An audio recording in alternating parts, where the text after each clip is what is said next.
வணக்கம். நான் உங்கள் அன்பான சயின்டிஃபிக் வேதிக் அஸ்ட்ராலஜர் ஆஸ்ட்ரோ அருண்ஜி பேசுகிறேன். நல்லது நினைப்போம், நல்லதே நடக்கும். இந்த வீடியோவில் நம்ம என்ன பார்க்க போறோம்னா, கடகராசிக்காரர்களுக்கு மார்ச் 2026 எத்தகைய ஒரு மாதமாக பலாபலன்கள் நிறைந்த ஒரு மாதமாக இருக்க போகுதுங்கிறது சயின்டிஃபிக் வேதிக் அஸ்ட்ராலஜி முறையில் எந்த விதத்திலும் மிகைப்படுத்தாமல், பரிகாரங்கள் அது மாதிரி மூட நம்பிக்கையில் போகாமல் உள்ளது உள்ளவாறு எது மாதிரி விஷயங்கள் நடக்க இருக்கிறது, எது மாதிரி விஷயங்கள் நடக்க வாய்ப்பில்லை, எப்படி கொண்டு போகுது நம்மளுடைய வாழ்க்கை, அடுத்த கட்ட பயணங்கள், அடுத்த கட்ட ஸ்டேஜ் எப்படி இருக்க போகுதுங்கிறத இந்திய வேத ஜோதிட அடிப்படையிலான அறிவியல் சார்ந்த சாஸ்திரமான சயின்டிஃபிக் வேதிக் அஸ்ட்ராலஜி முறையில் நம்ம துல்லியமாக பார்க்க போகிறோம். இப்போ பாருங்கள், கடகராசிக்கு ஆண்டு கிரகமாகிய குரு 12ஆம் இடத்துலேயே இருக்கிறார், சனி 9ஆம் இடத்துல இருக்கிறார், ராகு பாருங்கள் 8ஆம் இடத்துல இருக்கிறார், கேது 2ஆம் இடத்துல இருக்கிறார்.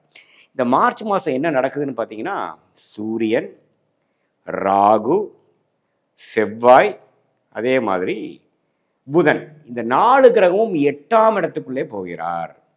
நல்ல வேளை குருவின் பார்வையும் பெறுகிறார். சுக்கிரன் பார்த்தீங்கன்னா 9ஆம் இடத்திலும் சனி 9ஆம் இடத்திலும் இருக்கிறார். ஸோ இந்த மாதிரி ஒரு 4 கிரகம், அது குறிப்பாக ராகுவோட சூரியன் சேர்வது நல்லதில்லை. ஸோ அதே மாதிரி செவ்வாயும் சேர்வது நல்லதில்லை. ஸோ இது மாதிரி ஒரு காலகட்டம் கடகராசிக்காரர்களுக்கு கொஞ்சம் அழுத்தங்களை கொடுக்கக்கூடிய அமைப்பு, மென்டல் ஸ்ட்ரெஸ், ட்ராவலிங்கில் இருக்கிறப்போ கொஞ்சம் நம்ம கேர்ஃபுல்லாக போகக்கூடிய அமைப்பு, கொஞ்சம் கவனம் சிதறினாலும் பிரச்சனை ஆகுங்கிற மாதிரி ஒரு அமைப்பு, இது எல்லாமே கொடுக்கக்கூடிய ஒரு விஷயம்தான் பார்த்தீங்கன்னா இந்த கோச்சார அமைப்பாகிய கடகராசிக்கு 8ஆம் இடத்தில் இருக்கக்கூடிய சூரியன், செவ்வாய், ராகு, புதன். ஸோ அதனால் முதல் 15 நாட்கள் 2 வாரங்கள் கடகராசிக்காரர்கள் கவனம் தேவை. மிகவும் கவனமாக இருக்கணும். நீங்கள் இன்வெஸ்ட் பண்ணுற விஷயமா இருந்தாலும் சரி, ட்ராவலிங் விஷயமா இருந்தாலும் சரி, உங்களுடைய உத்தியோகம், படிப்பு, வேலை, தொழில், எந்த ஒரு விஷயத்திலும் கவனமாக இருக்கக்கூடிய அமைப்புகள் இருக்குது. சில இடத்துல ஃபயர் ஆக்சிடெண்ட் ஆகிறது, சில பிரச்சனைகள் வருது. ஏன்னா கிரகணம் நடக்குகிறது. கிரகணங்கள் உங்களுக்கு கொஞ்சம் பிரச்சனைகள் கொடுக்கக்கூடிய அமைப்பு இருக்குது. ஏன்னா உங்களுக்கு மார்ச் 1ஆம் தேதியே பார்த்தீங்கன்னா சூரியனும் ராகும் பக்கத்தில் இருக்காங்க.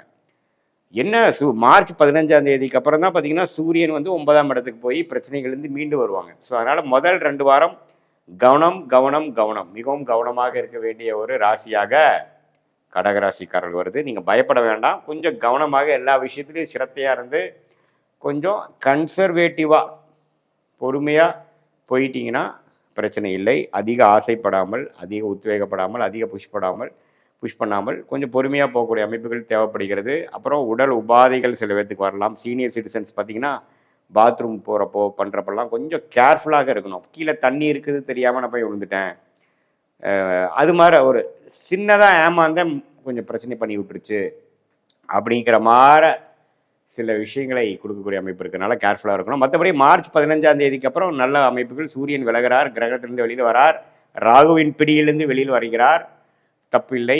அப்பவும் பார்த்தீங்கன்னா செவ்வாய் இன்னுமே ராகுவோட சேர்ந்து இருக்கிறதுனால மாதம் முழுவதும் கொஞ்சம் கவனமாக இருக்கணும். பட் மார்ச் 15க்கு அப்புறம் சில விஷயங்கள் பாசிட்டிவாக இருக்கிறது. இதுதான் நீங்கள் தொழிலதிபர்களாக இருந்தாலும் சரி, இல்லத்தரசிகளாக இருந்தாலும் சரி,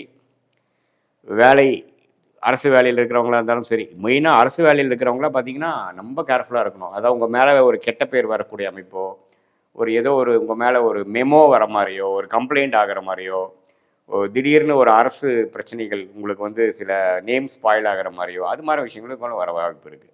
ஸோ அதனால் 2ஆம் வீடாக சூரியன் உங்களுக்கு வருவதனால கொஞ்சம் குடும்பம், தனம், வாக்குஸ்தானத்துலேயும் கேர்ஃபுல்லாக இருக்கும். நீங்கள் பேசுகிற பேச்சு கரெக்டாக இருக்கா, யாருக்கிட்ட என்ன பேசுகிறோம், கரெக்டாக கம்யூனிகேஷன் பண்ணுறோமா, இமெயில் பண்ணுறப்ப கரெக்டாக பண்ணுறோமா, எல்லாமே கொஞ்சம் தெளிவாக பார்த்துக்கக்கூடிய அமைப்பு இருக்குது. மற்றபடி பார்த்தீங்கன்னா முன்னேற்றங்கள் உண்டு. கடகராசிக்காரர்கள் அஷ்டம சனியிலேருந்து மீண்டு வந்ததுக்கப்புறம் இப்போ நல்லா வந்துட்டுருக்கீங்க.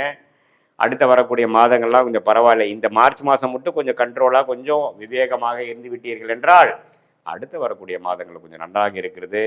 இது ஒரு பொதுவான பலனை தவிர உங்களுடைய ஜென்ம ஜாதகத்தில் நீங்கள் பிறந்த தேதி, பிறந்த நேரம், பிறந்த ஊரை வைத்து நீங்கள் எந்த மாதிரி ஜாதகத்தில் பிறந்திருக்கீங்க, என்ன லக்னத்தில் பிறந்தீங்க, என்ன லக்னாதிபதி எப்படி இருக்கிறார், திக்பலம் பெற்றிருக்கிறாரா, எந்த அளவுக்கு தசாபுக்திகள் போய்கிட்டு இருக்கு, இந்த தசநாதரும் புக்திநாதரும் இப்போ நம்ம பேசக்கூடிய கோச்சாரத்தில் எப்படி இருக்கிறாங்க, 8ல் இருக்காங்களா 9ல் இருக்காங்களா, எப்படி போயிட்டு இருக்குது, ஸ்தான பலம் என்ன, திக்பலம் என்ன, திருக்பலம் என்ன ஜாதகத்தில், இதெல்லாம் சேர்த்து வைத்து பார்க்கும்பொழுது சயின்டிஃபிக் வேதிக் அஸ்ட்ராலஜி முறையில் பார்க்கும்பொழுது துல்லியமான பலன்கள் அடுத்து வரக்கூடிய ஷார்ட் டேர்ம் எப்படி இருக்க போகுது, அடுத்து வரக்கூடிய ஃபியூ மந்த்ஸ் எப்படி இருக்குது, அடுத்து வரக்கூடிய லாங் டேர்ம் ஃபியூ இயர்ஸ் எப்படி இருக்க போகுது, எது மாதிரி திசையில் நம்மளுடைய வாழ்க்கை பயணம் திரும்ப போகிறது, எது நமக்கு பிராப்தம் இருக்குது எது இல்லைங்கிற மாதிரி விஷயங்கள் தெரிந்து அதுக்கு தகுந்த மாதிரி நீங்கள் திட்டங்களை தீட்டி செயல்படலாம். அதே மாதிரி இப்போ நாம் போயிட்டு இருக்கக்கூடிய உங்கள் தசாபுக்திகள் அடிப்படையில் நல்ல திசையாக யோக திசைகளாக போகும் பொழுது இப்போ நான் சொன்ன தீய பலன்கள் குறைவாகவும், அதே மாதிரி நான் சொன்ன இந்த உங்களுக்கு போயிட்டு இருக்கக்கூடிய தசாபுக்திகள் நன்றாக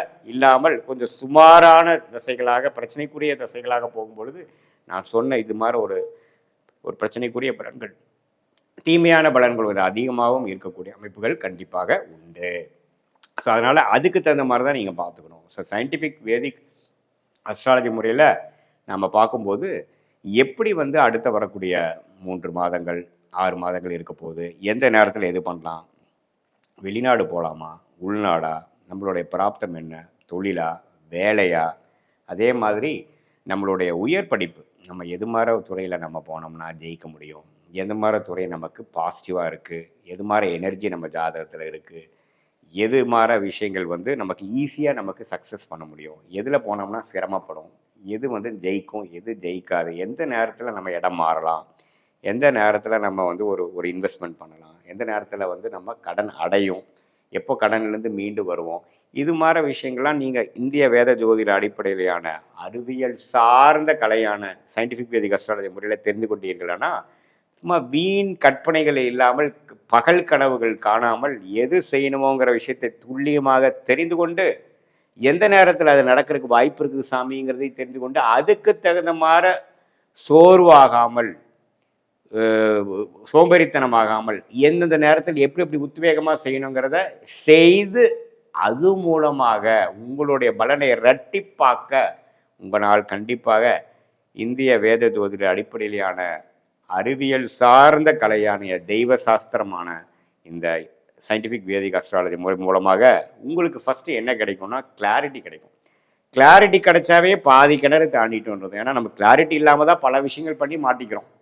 சிறு குழந்தையாக இருந்தாலும் சரி, சிறு வயதினராக இருந்தாலும் சரி, நடுத்தர வயதினராக இருந்தாலும் சரி, தொழிலதிபர்களாக இருந்தாலும் சரி, சீனியர் சிட்டிசனாக இருந்தாலும் தேவையற்ற நேரத்தில் தேவையில்லாத ஒரு விஷயத்தை சொல்லி போய் மாட்டிக்கிறோம். சில பேர் பார்த்தீங்கன்னா ஸ்டாக் ட்ரேடிங் அதில் போய் மாட்டிக்கிறாங்க. சில பேர் யாரையோ நம்பி பணத்தை கொடுத்து ஏமாந்துடுறாங்க. சில பேர் உடல் உபாதைகள் உடம்பை சரியாக பார்த்துக்காம உடல் உபாதைகளில் போய் மாற்றிக்கிறாங்க. அதுக்கப்புறம் அது மீண்டு வர்றதுக்காக கஷ்டப்படுறாங்க. ஸோ நம்மளுடைய பிராப்தங்கள் என்ன, உடல் விஷயங்கள் எப்படி இருக்குது, ஆரோக்கியம் எப்படி, பண விஷயங்கள் எப்படி, இதெல்லாம் தெரிந்து கொண்டு அதுக்கு தகுந்த மாதிரி நம்மளுடைய வாழ்க்கை நடவடிக்கைகளை அந்தந்த நேரத்தில் திட்டமிட்டு செயல்படுவது போது கண்டிப்பாக வாழ்க்கையில் ஜெயிக்க முடியும் என்று சொல்ல விரும்புகிறேன். மீண்டும் மற்றொரு காணொலியில் சந்திப்போம். நன்றி.